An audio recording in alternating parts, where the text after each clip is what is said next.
Don Canardo. Tragique inter, roman, tueur sans sa femme. Nemo il est chou. On regarde, c'est bizarre un peu. Quoi? Pierre Ninet qui gagne le duel. Je suis baraqué. Fais péter si t'es pas rapide. Le pinel remplacera la carabine si je te balance à ta si je te barrage. Fuck le quand ça tire et je suis dans le Je suis dans le bas. Canardo.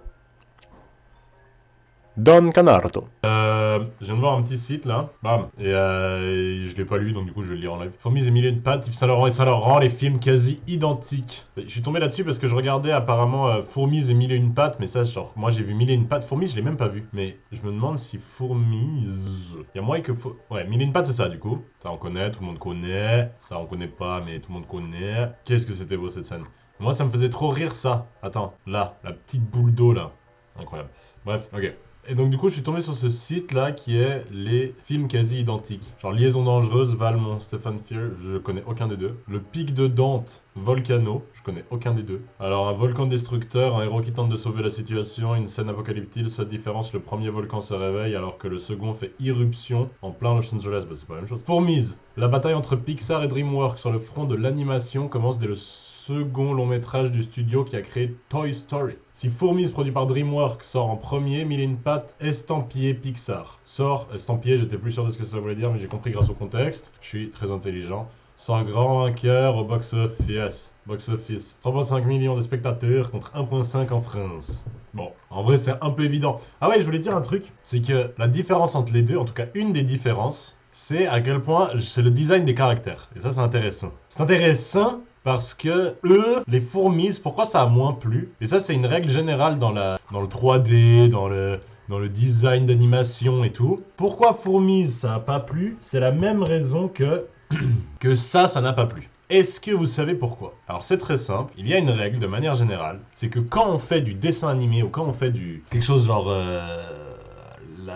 quelque chose genre de créer dans le sens de fantaisique, c'est une règle assez générale de ne pas essayer de copier ce à quoi ressemble un humain. Et en fait, la différence entre ce Sonic là et juste Sonic, c'est que le juste Sonic, on dirait pas du tout un humain. Donc de base, on comprend que c'est vraiment un cartoon. Tandis que là, ils ont voulu être trop réalistes. Je sais pas si vous voyez ce que je veux dire. Et en fait, c'est la même chose pour Fourmis là. Attends, on va revenir juste à Fourmis. En fait, la différence entre ces deux, c'est que un, c'est vraiment un cartoon. Et donc, ça nous appelle un peu à être en mode genre, oh, il est mignon, il a des gros yeux, il a des grosses antennes et tout. Et la bouche et tout, genre, elle est... Tu sais, personne n'a une bouche comme ça, il a des grosses joues et tata. Tandis que lui, il ressemble beaucoup à un humain. Et c'est ça qui crée une sorte d'angoisse un peu chez nous, qui nous rend un peu cringe. Parce que c'est trop proche de l'humain, mais on voit que c'est pas des humains. Et en fait, ça, de manière générale, ça bug dans nos têtes. Genre, on arrive beaucoup plus à s'attacher à des personnages comme ça. Oh, une grosse bouche, lui, il a une tête toute allongée, elle a des yeux qui prennent la majeure partie de son visage, elle a une coupe de cheveux, enfin, je sais pas, un peu chelou et tout. Et ça, en fait, on arrive beaucoup plus à aimer ce genre de petits trucs parce qu'on les considère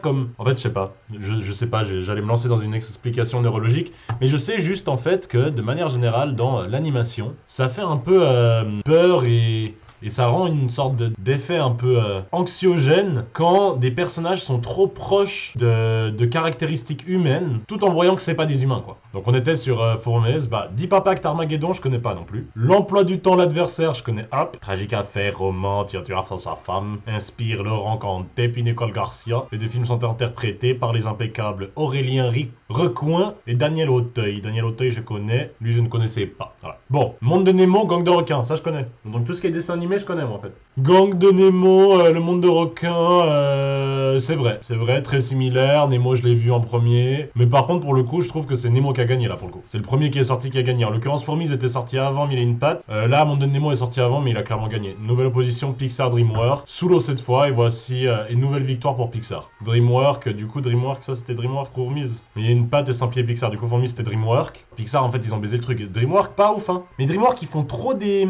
Et on retrouve le même problème ici. Gang de requins Nemo. Regardez DreamWorks de nouveau, ils font trop des features. Comment on dit features en français? Des caractéristiques humaines un peu. Là, Gang de requins, il a trop une tête d'humain ça. Moi, il me fait... Je trouve c'est chelou. Tandis que Nemo, on voit que c'est un poisson, quoi. De la poiscaille. Ok, on va mettre juste gang de requins. Et on va mettre Nemo ici. Nemo, il est chou. Regardez ça. Il est trop chou. On peut rien dire sur Nemo. Même, bon, là, c'est moins chou, mais regardez-moi ça. Incroyable. Trop chou, voilà. Nemo, hein, le pauvre, il a perdu son papa. Son papa, il le cherche.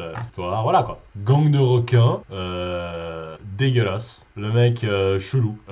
Ça, on comprend pas trop ce que ça fout là. Non, c'est bizarre. Gang de requins, c'est bizarre un peu. Parce qu'en fait, c'est juste qu'on a plus tendance à juger moche ce qui est proche de nous. En fait, c'est ça. Je crois que j'ai un peu compris l'idée derrière. C'est qu'en fait, si ça ressemble trop à un humain, on va le juger comme un humain. Et on est beaucoup plus sévère dans le jugement qu'on a pour un humain, dans les caractéristiques du visage, que pour un poisson, quoi. Un poisson, on va toujours le trouver plus ou moins joli. Tu lui fais des gros yeux et puis il est mignon. Tandis que si tu fais un personnage qui est trop proche de à quoi ressemblent les humains, on va vite juger en mode genre, ouais, en vrai, pas très belle, quoi. Elle... Je sais pas si vous voyez ce que je veux dire. Ça ressemble trop à un humain pour qu'on puisse se dire genre, ouais, j'aime pas ce genre de meuf. Enfin, qu'on ait trop des idées dans la tête, quoi. Regardez sa gueule de con. Gang de requins, mon cul, ouais, c'est même pas un requin, lui. On finit... Bamboo Trésor. Je connais pas. Deux comédies populaires, de toutous adorables et deux maîtres pas vraiment ravis de l'être. Didier Bourdin, puis Alain Chabat. Le mimétisme se voit même sur les affiches du film. Didier Bourdon d'ailleurs, hein, c'est pas Didier Bourdin. La guerre des boutons et la nouvelle guerre des boutons. Bah là, en l'occurrence, c'est quoi? C'est pas le 2 ça? En 2011, le cinéma français voit les deux adaptations du roman de Louis Pergaud s'affronter dans une guerre fratricide. Sorti une semaine d'intervalle seulement. Putain, mais what the fuck? Ils ont sorti ces deux films, La guerre des boutons et La nouvelle guerre des boutons, à genre une semaine d'intervalle seulement. C'est incroyable. Les deux films affichent une même ambiance nostalgique et même catalogue de stars du côté des adultes. Seul le temps de l'action change. Années 60 pour le premier, 40 pour le second. Résultat prévisible, les films se sont faits de l'ombre et aucun n'a été un vrai succès. Et c'est dommage. Comment ça se fait que... C'est qui les deux studios qui ont fait ça? C'est pas possible. Projet concurrent. La guerre des films. On accepte. Hein. La guerre des boutons, la nouvelle guerre des boutons sont adaptation du livre de Louis Pergaud, papapam. Ce soudain engouement pour la guerre des boutons est dû au fait que les droits du roman est tombé. Ah, ok.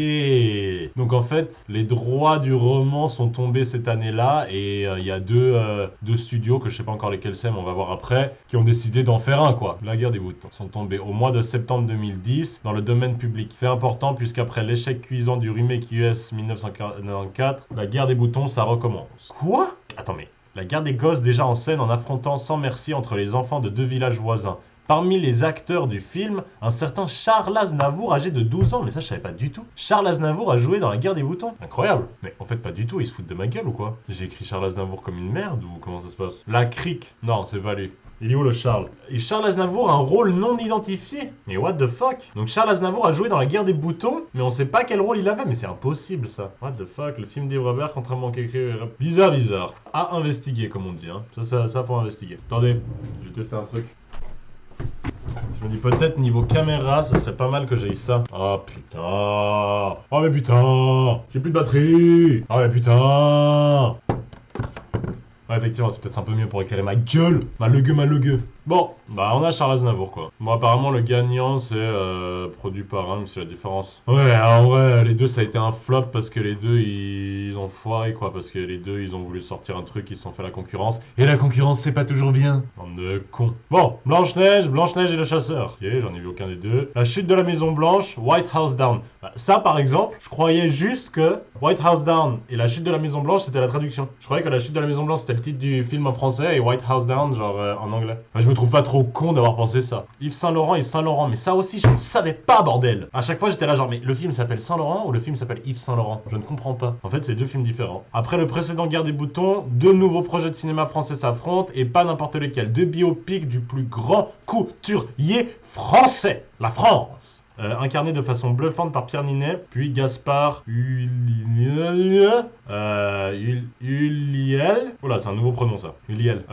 C'est genre lui et elle en même temps. Ulliel. Si les deux films repartent chacun avec un César, c'est Pierre Ninet qui gagne le duel pour la statuette du meilleur acteur. Évidemment que c'est Pierre Ninet qui a gagné. Moi honnêtement, j'ai pas entendu parler trop de l'autre. Hein. Je croyais vraiment que les deux c'était le même film et que les deux étaient joués par Pierre Ninet. Donc bon. Voilà. Merci Télé Loisirs pour ce divertissement de tout instant. Hein. Merci Télé Loisirs. Télé Loisirs, gros shout out. Bon allez, peace out. Je sais plus où regarder.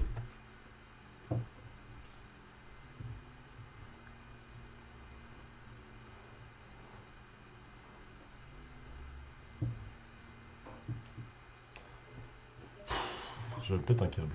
C'est une fin de vidéo.